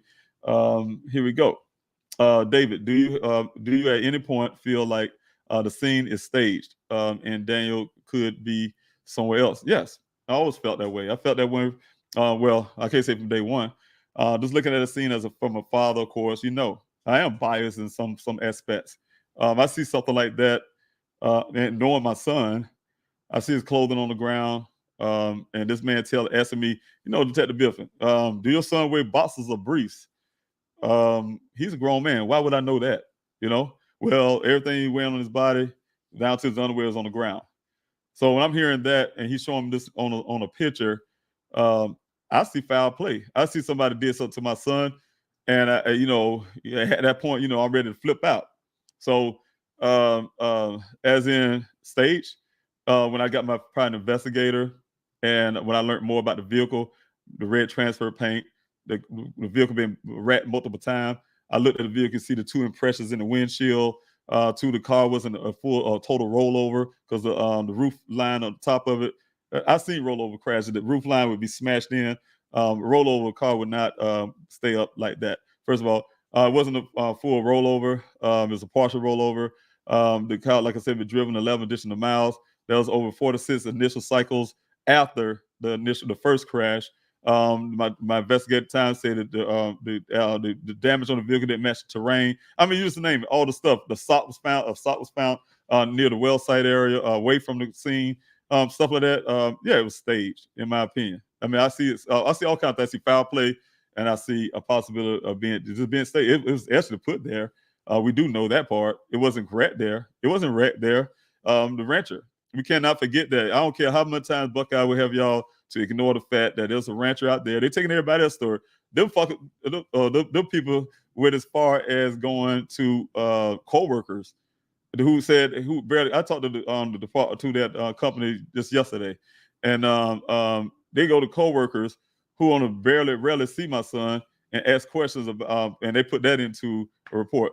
They go to the young lady with the Instacart stuff and let her put her own things up in their report, her own hearsay text messages in their report. They didn't go get a warrant and get her text message to find out everything in her phone concerning Daniel and put in their report. No, this lady gave them the opportunity to give her side of the story and upload her own. Think about that now. Upload her own text messages into their report. So, yeah. I think it's a lot of things happen in this whole case. And I feel there's a lot of, in my opinion, it could be staged. So I do know it's staged because it shouldn't be there. The vehicle was there. The rancher just clearly say, if they want to believe this guy at the well site, why don't you believe the rancher? Why don't you put his full story there in your report?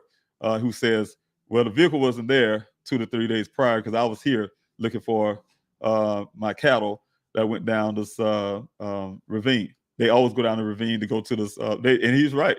You go down the ravine. There's a corral there where he catches those cattle, and I guess he feed them and take some of them to the market where the slaughterhouse or whatever they do to them, and that's what they do. So the whole point is, yes, you have to ask all those questions, you guys. Thank you guys for going in. I know this Q&A is going longer than I expected. I do have some things for this today to get going, but if you guys have any more questions, please keep going. With these questions, I really appreciate it. If you don't have some and I can't get to it today, I will have another Q&A this evening on the prime time. It'll be 5:30 here Arizona time, and it'll be 8:30 p.m. Eastern time. So you guys want to come at tonight for that Q&A prime time? I really appreciate it. Also, I'll be doing the final prayer for this fasting and prayer today that we're doing. For those who just coming in, we are doing the fast and prayer this morning for families from Daniel, for God to give me clarity and information, bring the things that's already in the dark, bring it to the light. We will find answers to what happened to my son, and also other families will have answers to what happened to their loved ones. So this is a fasted prayer. We're joining in together for all those who joined it last time. And I can tell you, the ones who joined it last time with me, that fasted prayer, I had got some breakthroughs. I promise you guys, I had some breakthroughs, and it was very helpful. I believe in the power of prayer, and it happens. I mean, this breakthrough I cannot really mention it here. The breakthrough happened when I least suspected. When I thought it was all counted out, a miracle happened, and it did. And I'm just not making up things, but it's the truth. Miracles happen, and it happened. So it did bless me. So I'm really grateful, you guys. And don't forget, thank you very much, everyone, for sharing their story. I really appreciate you guys for, like I said, being part of this Q&A, and I'm grateful. So thank you, you knew also for being here this morning. Also, you guys, you can follow me on the Twitter. That's Please Help Find 4. Because Twitter don't let you put the whole Please Help Find Daniel, but it's Please Help Find and the number 4. You can find me on Twitter. You can find me on the YouTube channel, this channel here. Please Help Find Daniel. You got the Facebook, Please Help Find Daniel. You have the Instagram, Please Help Find Daniel, and also TikTok. I love about TikTok. I remember my children asked me the first time about getting on TikTok. I thought, hey, look, I'm not the kind of man. I thought TikTok was a bunch of people going around dancing around, whatever. I didn't know TikTok had really was a good platform also to get information out. So now I've utilized that. So if you do have a TikTok, Please Help Find Daniel. I'm just not one of those guys going to be dancing around and things like that. Entertainment, I'm just not that kind of guy, so it won't happen.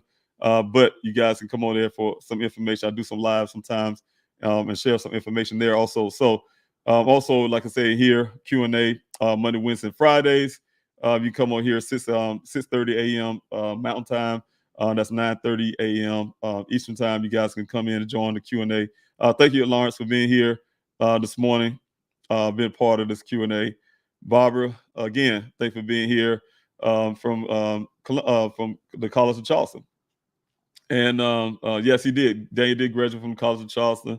And you say your future son-in-law knew Daniel. Okay, thank you so much. I really appreciate you and your family also for the prayers and things like that. But thank you so much for being here. All right. Also, how many acres? Around 37,000. I don't know how many acres, but we did over 30-some thousand acres now of searches out there. So I did about see, it was 30, probably almost getting close to 31,000 acres out there now. So yeah, if that's the question you're asking, Keisha. But don't forget, you guys, if you have a question, please put that question there first, followed by your question. That helped me out to see your question. I could miss it. Also, for all the information, the upcoming searches and things like that, please go to pleasehelpfinddaniel.com for those kind of information. So I really appreciate it if you guys can go to pleasehelpfinddaniel.com. I still look for these questions if y'all have them. And thank you, Tia Flowers. Prayers for Daniel's mother, siblings, and extended family. We will continue to lift them up. And thank you so much. And we really need that as a family. I will be calling my family after this Q&A. And my auntie and her passing, and also to just joining my family and see what our plans is with that. So keep our family in prayer. Also with that that situation there, and I'm really grateful for you guys doing that. We need all the prayer we can get. Okay, OG Jitterbug, thank you also again. Thank you for your prayers and your love. I really appreciate that. The right reasons. Thank you for being here this morning. Good morning to you, and thank you for your prayers. Yes, the OPI, yeah, he's not working with me. And yes, I do have one. But yeah, he's not working with me any longer. So no. So if you guys see him out there, he's no longer working with me. We know we won't have that. But anyway, so no, he moved on. All right. We also have Kimberly. Thanks for being here this morning. Thanks for your question.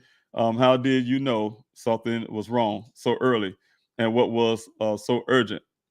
Well, you talking about Daniel when he first went missing? Yeah, I did get a call. If you for you all don't know the story, I did get a call from. I live in South Carolina. I did get a call from my daughter from out here in Phoenix. She had a coworker. One Daniel's coworker came by to her apartment and looking for Daniel.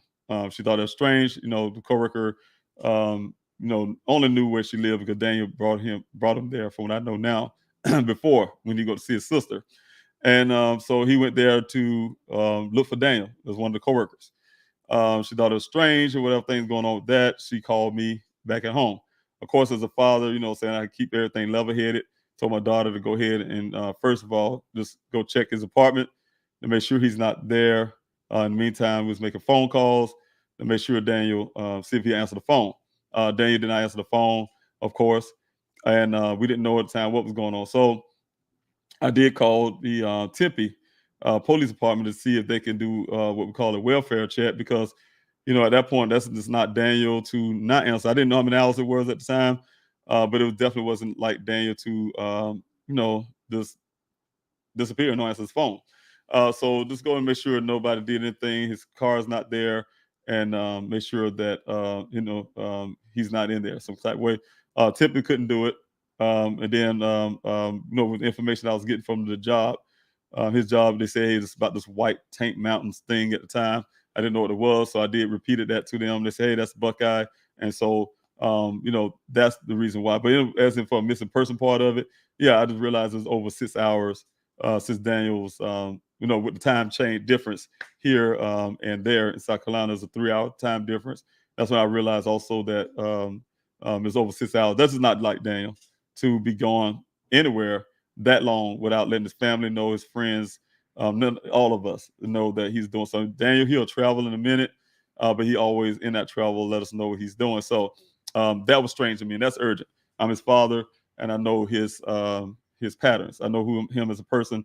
I was there when he was first born. When he was coming out of his mother's womb, I was there. So I've been there in this life. I know my son. So that's urgent. Urgent, because I know my son. So I did call the Buckeye Police Department and try to put in this person report. Of course, I had to wait a few more hours before I can actually do it, because they had that little 12-hour wait thing, So I was able to do that, and that's how I got the report. So that's the guys want to know that first part of it. And thank you, Kimberly, for your question. Also, I have tea and wildflowers. The question here. Guys, again, guys, if you have questions, you can do that. Also, put big question marks there to help out a lot. Did a federal employee who said he saw Daniel and discussed targeted practices make a formal statement to LE? If not, can he now? Yes, he did. Matter of fact, he called me himself at one point and told me that he was going up to Buckeye because they called him in to talk to him. He was real excited about it. I didn't get in touch with him for a few days after that. Didn't know what was going on with that. It was weird, strange. He wouldn't answer his phone, but he ultimately called me back and told me, yeah, it went well, that he said. He gave the information. Like I said, this year, fast forward, Buckeye themselves, Detective Biffin told me they talked to him, because I brought it up out there in the desert. He said he talked to him, and his story was credible. They looked into his story, and it's credible. And so they have and I did mention about him not being a federal employee. I found out some other information about it. He said, well, that has nothing to do with, his story. They vetted it out, and it was true, right? He did see my son and talk to the son about that. That's what they're saying. But like I said, young lady come on here, Shiro's Nation, put up a valid question like you have there. How would my son direct anybody where to talk and practice when he never been at himself? So that didn't make sense. The whole story at that point been shot to the ground and suspicious once that thought and that logic came to light on my behalf. So I'm sure you guys, a lot of you probably already thought about that. I just haven't, and that do make sense. So that's what's currently being talked about between me and my background investigator. All right. Also, thank you, Lois Strickland, for your question. May be crazy, never crazy question, but what would it take to get the FBI involved? Well, first of all, it takes the Buckeye Police Department to invite them in. I had some little things happen where when I first got here, there's very serious things that's FBI worthy, right? I called the FBI department myself. I'm using this example. I called them myself and told them about what was going on. It is one of the cases they take, but all that they did is took a report, and they said because Buckeye is handling my son's case, they had to be invited in by the Buckeye Police Department. But they made it. They did take a statement from me, like I said, and I did mention it to Buckeye that the FBI need to come in this situation because it's a very serious situation. And they heard the situation, and that was the end of the story. And I said that's the whole point is with that department, what they do with any information you give them. And it's funny because I wrote it in a letter to Chief Hall almost several months later. Hey, this situation happened. You remember this? And he wrote back, "Oh, I didn't know that this happened. You didn't tell me." Like, guy, your people knew about what happened, and I had to call the FBI into the situation, and it was up to them to have the FBI look into it, and they didn't do it. So they play them games too, and act like he's the chief of police and act like he don't know what's going on in his department. So the thing is, it takes a lot to get the FBI involved when it comes to in terms of jurisdictional type deals. Now, if it's a hate crime and things like that, or something like that, sometimes they can come in for different situations.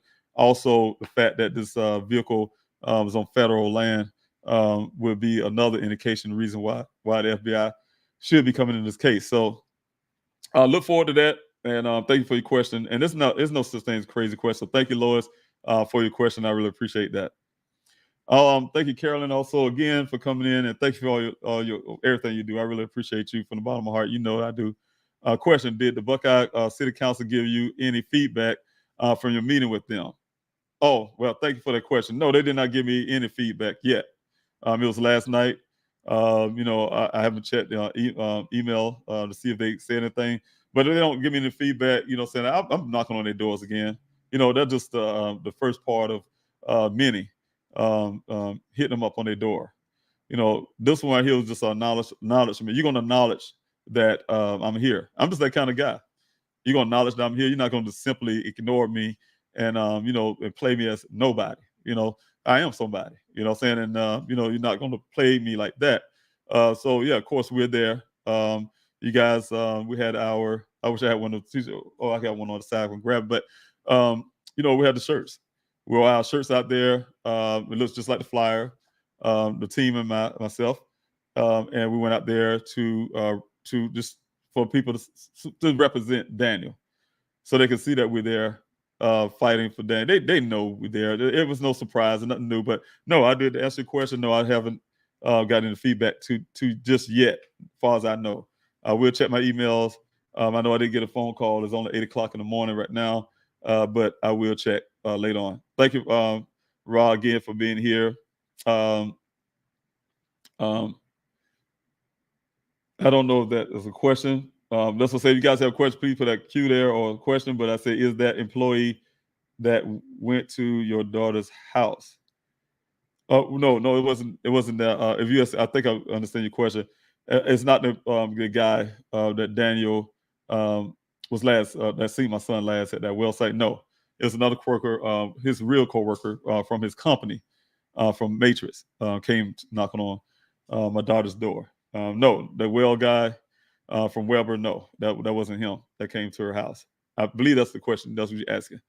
All right, I have one here from Mr. Q. Thank you, Mr. Q, for your question, and thank you for being here. Like I said, what you do. Any word back from the digital forensics concerning Dane's phone? Not yet. We're still waiting on that, and that's something my investigator had to do. Of course, you guys know you can't. Well, me as a father, I can't turn in anything to these labs, because I am the father, and some things have to be documented a certain way. So yeah, I'm still waiting on answers back from that. We do have one item, and you guys, it's all because you guys. I was able to even do that. So I'm really grateful. And Mr. Q, thank you also for referring. But there's also another lab, Mr. Q, if you have to know, that I'll be working with that's even a lot better than the one that that we currently that you know of. That's the one that I just found that was is so much. They do so much more. They work closely with the FBI and things like that. So that would help. All right. Also, Forever Curious, thank you for your question. Let's say what is needed to thoroughly search other well sites. The one you showed on the upload this week. Well, the other well sites, the other ones. So I did the well sites already. We did already do the well. I did go into those wells. I will probably put another video up here. I might do that tonight on the primetime Q&A. Forever Curious. We come back, make sure show you the video again. while I'm talking. Well, I have both of them the same. The other one where Daniel actually was supposedly being at, they were saying he was at. Um, um, it was nothing in that well, period. I mean, it was clean all the way through. No obstructions and things on the bottom. It was nothing like that. But the one that I will probably play tonight, you can see all that stuff, and I can show you guys my suspicions about that one well site. The other ones we thought, like I told you this while ago, that Buckeye call a well also turned out those are mines. So those had to be searched also. But just waiting on BLM. I'm going back and forth with them right now. It's been a long while now. Going back and forth. Matter of fact, I'm waiting on a phone call from one today, representative there, and try to get the okay to even search those mines. So some of those things in the work to get those things done. All right, but that'll be done sure off, because we won't be doing stuff like that. Doing the searches be one of the off days. D-Love, question. Mr. Ralston, do you by chance know the status of the petition? I did see one of my team people put the petition up there. I don't currently have that number right now. I can pull that up as I'm talking, but yes, I know we could get close to that to 150,000 signatures. That's what I'm looking for. You guys can continue on signing that petition. The petition is very important, because part of everything I'm doing with this, everything I'm doing legally. And once I get everything, like I said, it take a while. Just doing this myself, I really understand now. Back in the day, sometimes we see investigations go on in different cases, and it take months and stuff like that. Now, being at firsthand doing things right now, I see why. Some things, just personally getting things together, it just don't happen overnight, and it takes a while. So you have to have cross all your dot all your I's and cross all your T's type deal, in a sense. And having said that, that's the reasons why. Somebody can pull up that petition for me, moderators. I really appreciate it. I can't get my phone right now, but if you guys can pull that up, I can answer D-Love's question about that petition, where we're at right now. I don't have the current number right now, so thank you all. Thank you so much for putting information up there to contact me, guys.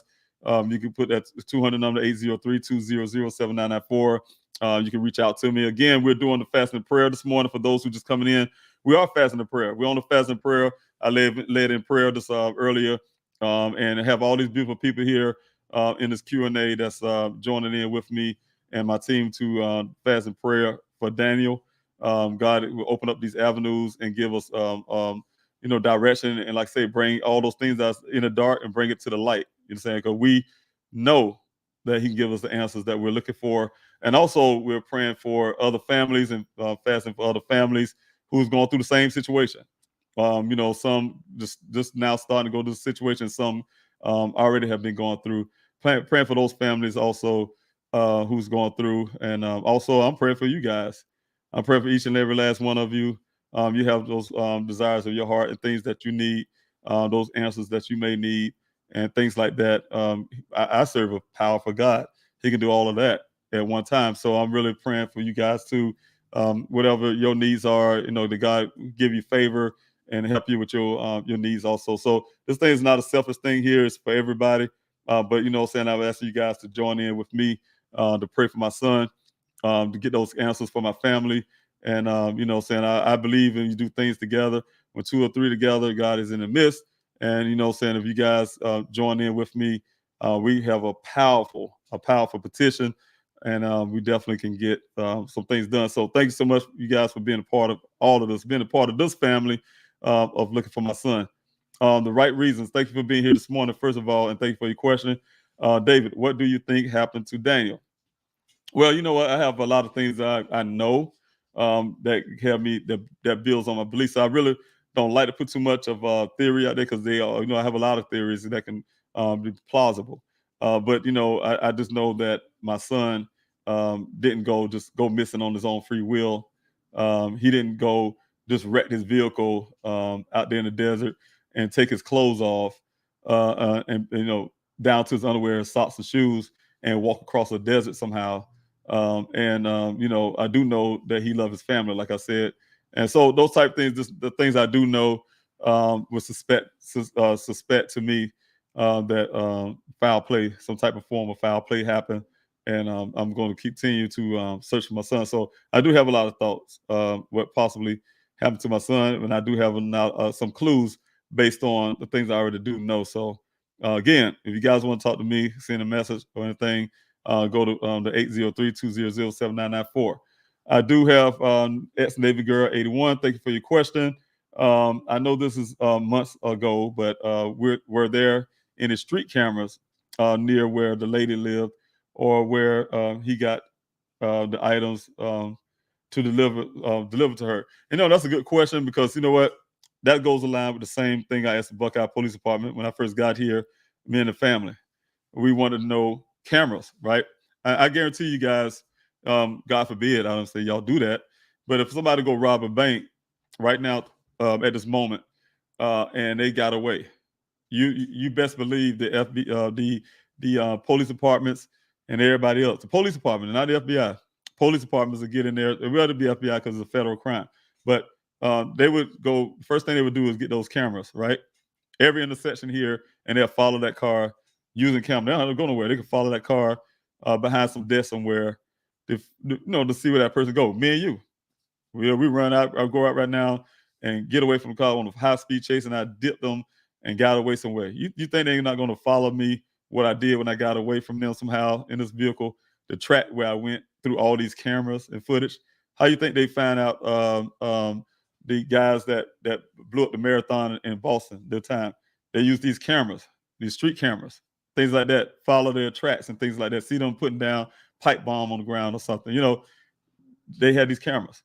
But all out of the blue, some reason with Buckeye, magically, my son had some type of cloaking device on his car, some kind of way, because they saying we ain't got nothing on. Since he been here in Arizona, only thing they got is one, and y'all probably saw the little the picture they used in the past when Daniel first went missing. The back of his car is not really so great of a picture, but you see the license plate blurred out. They got that picture from a camera they took off an interstate going out towards California. And what I'm saying, that's it goes along with their little narrative to make it Daniel like he just travels places, he just disappeared or something, I guess. No, he was going to see his sister, and his sister did find out that he was coming a little late, but she found out. The thing is, the cameras right there on the stuff, that's stuff that Buckeye have access to, and to find out if cameras was near her area, ex-Navy girl. And those are kind of things that a simple question like that would be something that family, we did. We had those simple questions too. And this department, this department, in my opinion, just don't do their due diligence to even ask themselves questions like that. And I mean, that just show you how to approach this whole case for them. Again, it's not a criminal case to them. He just a missing person that we gave. He's a missing person, did all that to himself with a head injury, and he walked off butt naked with a head injury. And but he did all this because on purpose. And he possibly joined the monastery, became a monk, and he's gonna come back and get his things. So there's no need to go looking for no cameras. Ain't no need to do no forensic work on the scene. Ain't no need to do any of all of the stuff. That's why you have those questions, ex-Navy girl, because there's no answers to those, because those are the initial things that if a person thought, like I did as a father, that this is out of ordinary for Daniel, they would have pulled those cameras. They would have done fingerprinting at the scene, forensics work at the scene. They would have did certain things that they haven't done. So that things would have happened. So anyway, thank you, Barry. Thank you for being here this morning, part of the team. I'm really grateful. I really appreciate you very much. When was the last phone conversation Daniel had with a family member?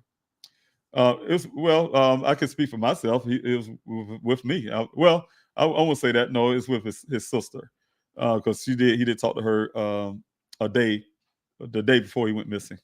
So he did talk to his sister. So but I was also a few days before I had my own conversation with my son, our 2-hour conversation. That's one of the things right now I miss the most is those conversations I have with him, hearing Daniel asking me all these questions and telling me how his day going and what he's doing here in Arizona. Like I said, a lot of those times when we talk is always here. I mean, he's always at some well site somewhere. He could be at Flagstaff or wherever. He'll travel to different wells, and sometimes he work at night. Sometimes I see Daniel at a well site late at night. He had to do a night shift or something out of it. So, yeah. Well, thank you for that question, Barry. Um, yes, as his mother, I think it was 2 days also prior to him going missing. He did talk to his mom. You guys seen that last conversation? Well, she didn't answer her phone, and I think that voicemail. I think it was you guys heard on the Red Table Talk with Jada Pinkett Smith. You guys had look at that episode. You could hear him leave her that voicemail. So that type deal. So anyway, that's something he did talk to us days and like that before he went missing. So all right, Kathy, thank you so much for your question and being here. David, you consider that the police may be involved with Danny's disappearance. Well, you know what?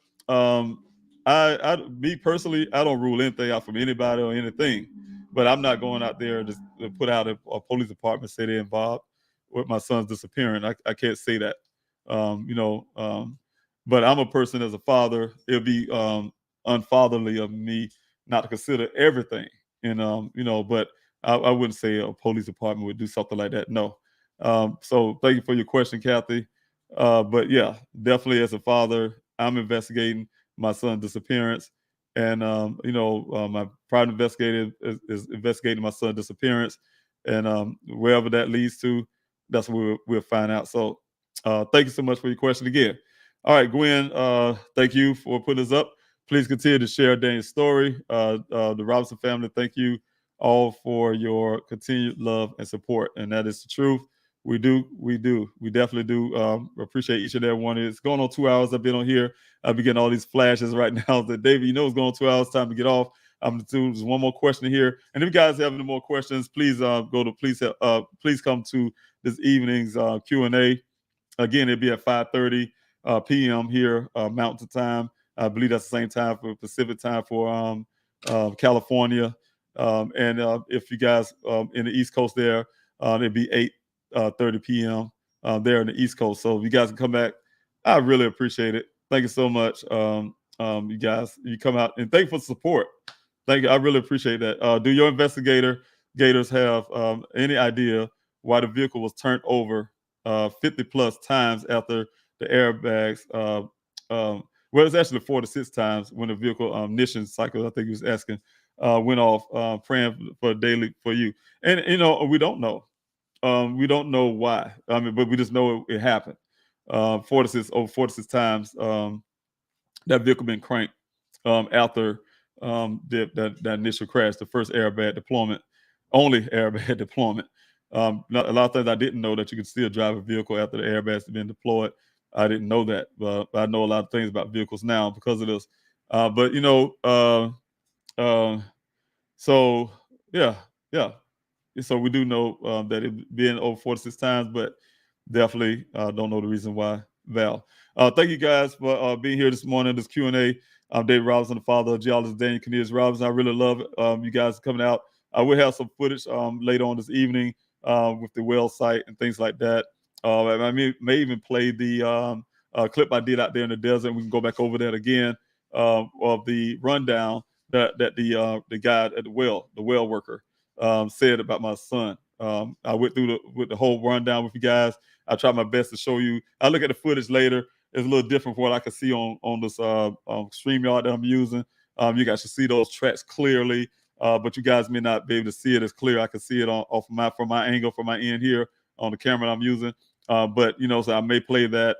You guys can see that the story just don't line up to what could really happen out there in the desert. I've been out there in the desert when it rained during the monsoon seasons, to you name it, and I can tell you from my vantage point, it don't wash away those tracks. We got tracks, like I said, of vehicles that we drive all around that desert in areas that is unbeaten paths, and those tracks are still there after the monsoon season. They're still there to this day. So a lot of those tracks, they definitely do not. The tracks that where the vehicle was recovered, they pull a vehicle out there. They tracks still there after all this time. So, it just don't get washed away in a short rain. I can tell you, when Daniel went missing, it wasn't in the monsoon season. Since I've been here outside the monsoon season, if it rained, I promise you, it's probably like a little sprinkle or something. That's why, again, I don't really call it rain. So it's hard for me to say, hey, yeah, it rained. And they call it rain here. Oh, yeah, it rained. And I'm like, okay, do you call that rain? Then we're going to call it rain. So, but in South Carolina, we see some real rain. I don't see people too much have umbrellas here in Arizona, especially when it rains, because you never know when it's going to rain. So they'll walk around the street. Don't run. I know South Carolina, we start raining, we run inside the building. They'll just stand there in the monsoon season, like, oh my God, this feels the best thing in the world, that type deal. So anyway, y'all still have a good evening, a good day. Again, just keep my family in your prayers. I do have to deal with our families. We have a loss, my auntie, please pray for our family. This is a very rough time for us, going through this with the loss that we have with my auntie, her children, and my uncle, and my cousins and everybody. Just pray for our family if you guys can, and also don't forget in this fast and prayer that also this is for God to give us answers to what happened to Daniel, bring things that's in the dark to the light, and also we're praying for other families who are going through the same thing as we're going here, that we're going through with my family. So thank you guys. I love you all. I'll see you this evening on this evening Q&A prime time. Thank you so much. God bless.